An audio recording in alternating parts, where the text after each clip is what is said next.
esse breve momento sobre uma reflexão filosófica sobre a própria filosofia. O que seria filosofia e qual a sua importância para a vida das pessoas? Na verdade, todos nós já, desde crianças, indagamos sobre o que são as coisas, o que é o mundo, o que é a realidade que nos cerca. Nós temos essa curiosidade inerente desde o processo infantil e ali nós começamos a descobrir o mundo. Muitos filósofos vão dar ênfase a esse processo, principalmente o Matheus Lippmann, que tem uma estratégia, uma didática, uma forma de pensar a filosofia a partir desse modo investigativo. Penso que, já que todos nós nascemos com essa habilidade da filosofia, por inerência, inerentemente, nós somos filósofos desde o nosso nascimento. Mas, ao mesmo tempo, devemos perceber que a filosofia ela passa por um processo de metodologia. E, a partir daí, é que nós temos a filosofia acadêmica, que se diferencia do senso comum, das formas de conhecimento, do conhecimento religioso, do conhecimento científico, do conhecimento artístico, do conhecimento filosófico. Então, usar a razão de forma metodológica para se chegar a um objetivo, fazendo reflexões que não necessariamente se cheguem a respostas concretas, é um modo de filosofar. A filosofia ela tem por si essa característica do porquê, o porquê das coisas. Os grandes filósofos já se questionavam justamente procurando os conceitos como Sócrates, ou o mundo perfeito como Platão, ou a investigação científica metodológica como Aristóteles. E a partir daí desses clássicos citados, nós percebemos que existem várias formas de se pensar a filosofia. A filosofia ela não é única, existem várias correntes filosóficas.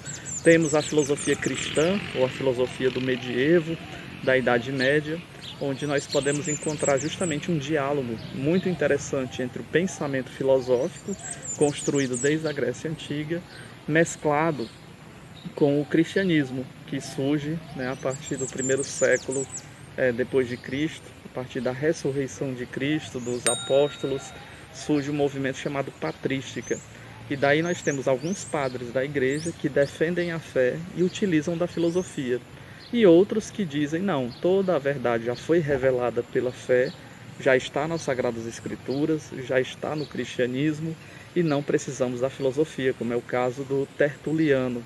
Diferentemente, nós temos o Agostinho de Hipona, que é um dos pilares do cristianismo por sintetizar ou por trazer esse diálogo da filosofia com o cristianismo, justamente por trazer os textos dos filósofos antigos, dentre eles nós temos o Plotino e o Platão, já que o Platão falava do mundo das ideias, o mundo da perfeição, nós temos justamente o Agostinho de Hipona, que traz uma reflexão interessante. Esse mundo das ideias é como se o próprio Platão não tivesse atingido ainda a verdade absoluta. A luz verdadeira seria Cristo, seria o reino dos céus, seria o reino de Deus. Então, ele tem uma frase muito interessante: crer para compreender e compreender para crer. Nessa investigação filosófica, é necessário saber das bases do cristianismo, estudar o cristianismo, entender por bases racionais. A fé é muito importante, compreender para crer, para aumentar a nossa fé, e também crer para compreender cada vez mais, utilizando dos dons que Deus nos deu, principalmente a razão investigativa, a filosofia, a busca pela verdade, a busca por um conhecimento concreto. Então, Agostinho ele acaba sendo inovador, e esses filósofos que nós encontramos na Idade Média, Duns Scoto, Agostinho de Hipona, São Tomás de Aquino, dentre tantos outros, nós citamos esses pilares, o Agostinho de Hipona e o Tomás de Aquino. Assim como houve lá na Grécia Antiga diversos filósofos, nós temos duas bases, Aristóteles e Platão. Na Idade Média nós temos Agostinho de Hipona, que vai trazer esse pensamento do Platão, trazendo aí a luz da revelação cristã.